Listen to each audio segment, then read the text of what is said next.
Ang mangyari dun sa action 1, pinatay mo ng pagkain doon. Hindi kumain. Tulog lang siya, matamlay siya. Ano ka ngayon na lalabas po. Lalabas ka, susunod ka ng camera. Labas dito, tapos punta ka dito. Dadala mo yung pagkain. At kapag niya, dialogue. Dito ka, dito si Ella. Nakakain ba si Ella? Si Ella, tapos Ano po dito? dito eh. Gusto daw po niyo mapag-isa. Yung po ba dito? Check po. Gusto daw po niyo mapag-isa. Kaya po daw siya na kumain.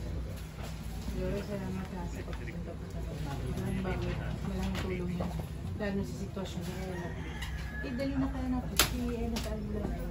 Kaya ka na naman yun na yun. Sinabi na ng doktor na walang sakit ang anak natin. Pagod lang siya sa pagtatrabaho.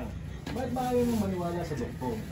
Kasi nga, naniniwala ako sa anak natin na talagang nakikita niya yung tikbalang at ayaw siya